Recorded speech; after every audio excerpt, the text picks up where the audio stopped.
Okay तो आज मैं आपको सिखाने वाला हूँ कि एक पावर लिफ्टिंग होम जिम कैसे बनाया जाता है भाई। बेसिकली यहाँ पे आप जितनी चीजें देख रहे हैं इनकी मदद से मैं आपको ये गाइड करने वाला हूँ। बट उससे भी इम्पोर्टेंट है कि एक पावर लिफ्टिंग होम जिम में आपको क्या नहीं खरीदना है उसके बारे में पहले बात करते हैं। तो सबसे बड़ा गलती जो पावर लिफ्टर्स करते हैं ऐसे एक होम जिम बनाते समय कि वो ऐसे कॉम्बो रैक्स खरीदते हैं भाई। ये जो पावर लिफ्टिंग के कॉम्बो रैक्स आते हैं इनको आपको पूरा अवॉइड करना है बिकॉज इन पे एकदम भी सेफ्टी नहीं होता गाइस।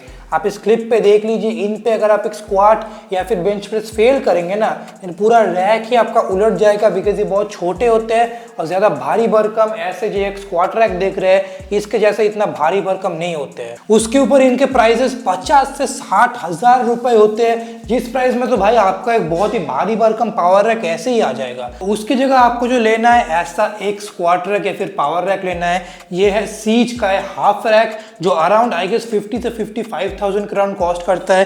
तो ये एक कॉम्बो रैक जितना ही कॉस्ट करता है फिर उससे भी कम कॉस्ट करता है। बट आप देख के समझ सकते हैं कॉम्बो रैक के कंपैरिजन में ये कितना ज्यादा बड़ा और भारी भरकम है। तो इसमें जो स्टेबिलिटी है ना, ये देखो आपका रैक एकदम भी नहीं हिलता बिकॉज यार इतना भारी भरकम रैक हिलेगा ही कैसे भाई। उसके बाद गाइस इन पे आपको ऐसे वेट स्टोर करने के भी ऑप्शन मिलते हैं। यहाँ पे नीचे भी आप देख रहे हैं तो इससे आप रैक को और भी ज्यादा वे करा सकते हैं जिसकी वजह से इसका स्टेबिलिटी और भी काफी ज्यादा इंक्रीज हो जाता है। इन रैक्स पे मेन जो चीज है वो है ऐसे, ये देख रहे हैं ये स्पॉट रैम्स।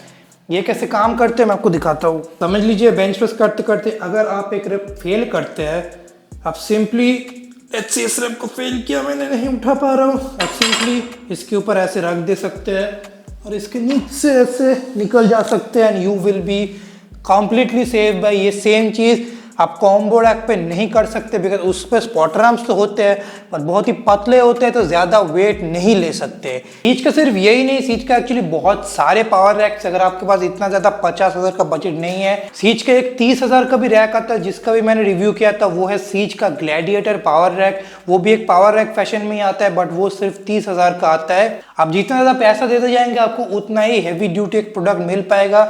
इसके बाद हम बात करते हैं इस चीज के बारे में जो है एक power lifting barbell. Power lifting barbell का मतलब क्या है? पावर लिफ्टिंग बारबेल का यही मतलब है कि इसका जो शार्प डायमीटर होता है, ये पकड़ने के एरिया होता है, ये 29 mm होता है। नॉर्मल और ओलंपिक रॉड में वो 28 mm होता है। और इस पर जो नर्लिंग आप देख रहे हैं ये 1.5 mm वॉल्केनो नर्लिंग होता है। मतलब आप समझ लीजिए बहुत ही ज्यादा शार्प और ग्रिपी नर्लिंग होता है ताकि ऑफकोर्स आपके डेडलिफ्ट आपके हाथ से स्लिप ना खाए। अब ये है सीज का chieftain power lifting barbell which again I think सीज is making the best power lifting barbell in India. But India में एक्चुअली एक और ही कंपनी है जो सिर्फ पावर लिफ्टिंग बारबेल बना रही है। Let me explain. इंडिया में एक्चुअली सिर्फ 2 ही कंपनीज है जो पावर लिफ्टिंग बारबेल बना रही है, मतलब प्रॉपर पावर लिफ्टिंग बारबेल। वो है सीज और एक और है बुलरॉक। मैं बुलरॉक बारबेल के ऊपर ज्यादा कमेंट नहीं करूंगा बिकॉज मैंने एक यूज नहीं किया है। बट इस सीज बारबेल का मैं बोल सकता हूँ I think this is the best value for money power lifting barbell जो आप खरीद सकते हैं। इससे नीचे जो आपको पावर लिफ्टिंग बारबेल मार्केटिंग किया जाता है ना वो पावर लिफ्टिंग बारबेल होते ही नहीं है इन द फर्स्ट प्लेस। उन पे ना शार्प डायमीटर 29 mm होता है और ना ही उनका नर्लिंग 1.5 mm वॉल्केनो नर्लिंग होता है। आप लोगों को पता ही नहीं चलता बिकॉज आप लोगों को बारबेल के साथ एक्सपीरियंस नहीं है। बस 3 और बारबेल्स है तो बारबेल के एक्सपीरियंस से मैं आपको बता रहा हूँ सीज और बुलरॉक के सिवाय और कोई पावर लिफ्टिंग बारबेल के साथ बिल्कुल भी मत जाना भाई कि लोग लिटरली आपको स्कैम करने की कोशिश कर रहे हैं सिर्फ इन्हीं 2 कंपनी से एक पावर लिफ्टिंग बारबेल खरीदना भाई। ओके तो अभी हम आते हैं एक पावर लिफ्टिंग बेंच के ऊपर भाई। ठीक है, आप 2 चीजें कर सकते हैं। आप एक ऐसा एडजस्टेबल बेंच ले सकते हैं जो बेसिकली इंक्लाइन डिक्लाइन फीचर के साथ आता है।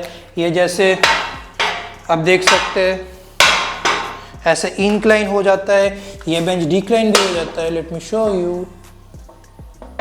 ये देखिए ये बेंच अभी ये डिक्लाइन भी हो गया एंड फ्लैट तो ऑफ कोर्स होता ही है। तो आप ऐसा एक एडजस्टेबल बेंच के साथ जा सकते हैं या फिर आप एक फ्लैट बेंच के साथ जा सकते हैं। जिस भी बेंच के साथ जाइए मैं टेल यू कि बेंच पे आपको पावर लिफ्टिंग में बेसिकली देखना क्या होता है। सबसे पहला चीज जो आपको एक बेंच पे देखना होता है कि जब आप इस पे बैठे ना तो आपके पैर पूरे ऐसे फ्लैट फुट हो। और पावर लिफ्टिंग स्टैंडर्ड्स की बात करें तो बेंच का यहाँ से पैड का हाइट और ग्राउंड का हाइट अराउंड 17 इंचेस होना चाहिए। 17 से 17.5 इंचेस के अंदर होना चाहिए। ऐसे बेंच प्रेस के समय ना अगर बेंच ज़्यादा लंबा होगा देन आप प्रॉपरली ऐसे लेग्स के साथ ऐसे बाहर की तरफ पुश नहीं कर पाएंगे आपके लेग ड्राइव के समय, तो आपका लेग ड्राइव काफ़ी ज़्यादा कॉम्प्रोमाइज़ हो जाएगा अगर बेंच का हाइट ज़्यादा है। और सेकेंड जो चीज़ जो देखनी होती है वो है कि इस पैड का विड्थ कितना है, मतलब ये कितना ज़्यादा पैड वाइड है। पावर लिफ्टिंग के लिए 12 इंच आपका पैड वाइड होना ही चाहिए। अगर इससे ज़्यादा नैरो हुआ बेसिकली प्रॉब्लम क्या आता है, बेंच प्रेस के समय जब आप बेंच प्रेस करेंगे ना आपके शोल्डर ब्लेड्स बाहर की तरफ हैंग करेंगे और आप बेंच में स्टेबिलिटी फाइंड नहीं कर पाएंगे। Let me show you with an example. ये जो आप बेंच देख रहे हैं अभी, ये मेरा पहला वाला सस्ता वाला बेंच है। इसका जो विड्थ है वो सिर्फ 10 इंचेस था, तो इस पे मुझे बहुत ज़्यादा प्रॉब्लम आता था बिकॉज मेरे शोल्डर ब्लेड्स बाहर की तरफ हैंग करते थे। ये बेंच वाइड इनफ नहीं था। ये बेंच अराउंड 12 इंचेस वाइड है, तो इसमें जब आप लेटेंगे ना आपके शोल्डर ब्लेड्स हैंग नहीं करेंगे तो आपको बेटर स्टेबिलिटी मिल पाएगा।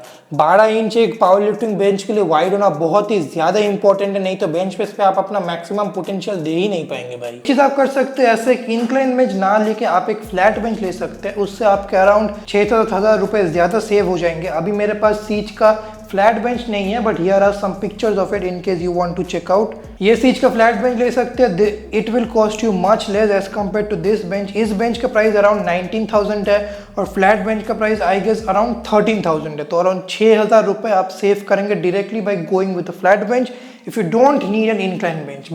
बट मेरा रिकमेंडेशन तो यही रहेगा कि भाई 6,000 एक्स्ट्रा देके भाई इंक्लाइन बेंच ले लो। इससे आप जितने एक्सरसाइजेस कर सकते हैं होम जिम में बहुत ही ज्यादा बढ़ जाएंगे भाई। और फाइनली अभी हम बात करते हैं पावर लिफ्टिंग प्लेट्स की। अभी ये चीज़ तो मुझे आपको बताने की जरूरत नहीं है कि आपको मेटल प्लेट्स लेना है, रबर प्लेट्स नहीं लेना, बिकॉज भाई पावर लिफ्टिंग होम जिम बना रहे हो तुम। तो देखो भाई, प्लेट्स की अगर कंपनी की बात करें देन यूजुअली चैलेंज और परफॉर्मर, यही दो कंपनीज पावर लिफ्टिंग के लिए प्लेट्स बनाती है सस्ते में। बुलरॉक और एटी इन दोनों ने भी अभी पावर लिफ्टिंग प्लेट्स बनाना शुरू किया है। एटी के बारे में मुझे नहीं पता बिकॉज उनके पावर लिफ्टिंग इक्विपमेंट्स। बुलरॉक ने भी अभी अपने कैलिब्रेटेड वेट प्लेट बनाना शुरू किया है जो अराउंड बहुत ही एक्चुअली महंगे है। अराउंड 290 से 300 रुपीज़ पर केजी आपको पड़ता है जीएसटी और शिपिंग मिला के। वरस ये चैलेंज के जो वेट प्लेट्स है ये आपको अराउंड 150 से 160 रुपीज़ पड़ता है आपका जीएसटी लगा के। बट इन प्लेट्स में और बुलरॉक के प्लेट्स में जो मेन डिफरेंस है ना, ये प्लेट्स कैलिब्रेटेड नहीं है बट बुलरॉक के जो प्लेट्स है वो कैलिब्रेटेड प्लेट्स है भाई। तो अगर आप अभी इस सारे चीज़ को टोटल करें कि कितना आपका ऑल ओवर बजट आ रहा है, देन रैक अगर आप बजट फ्रेंडली रैक ले रहे हैं देन वो आपको अराउंड 30,000 का पड़ेगा। बारबेल पे आपको एटलीस्ट 19,000 तो खर्च नहीं होगा। यहाँ पे हो गया आपका अराउंड 50,000 पकड़ लीजिए। बेंच अगर आप एक फ्लैट बेंच के साथ जाए देन आपका अराउंड 12,000 पकड़ लीजिए, 2,000 हो गया। एंड लास्टली अगर आप ऐसे मेटल के वेट प्लेट्स ले रहे हैं अराउंड 200 से 250 केजी, 150-160 पर केजी मिला के अराउंड 30 से 35,000 आपका पड़ेगा।